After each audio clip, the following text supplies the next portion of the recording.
Cyparissus.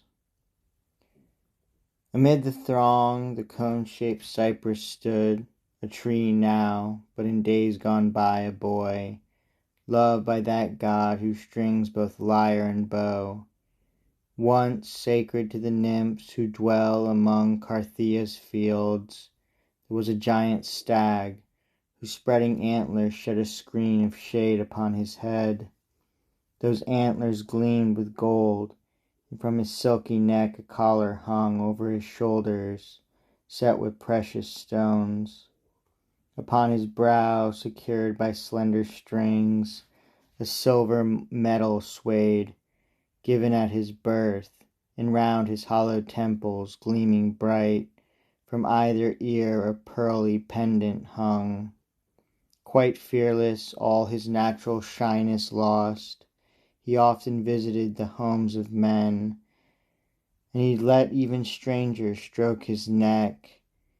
But of them all he was the favourite of Cyparissus, Sia's fairest lad.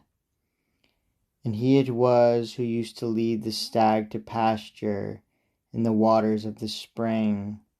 Flowers of many colours he would weave around his horns, or mounted on his back, a happy cavalier, ride up and down, guiding his tender mouth with crimson reins. It was high noon upon a summer's day.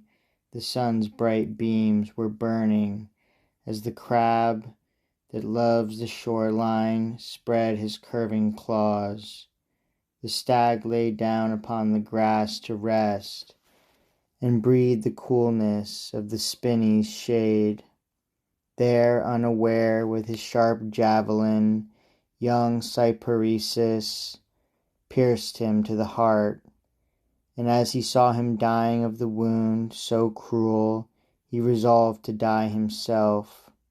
What words of comfort did not Phoebus give? What warnings not to yield to grief so sore, so ill proportioned? Still he groaned and begged a last boon from the gods, that he might mourn for evermore. And now, with endless sobs, with life-blood drained away, his limbs began to take a greenish hue.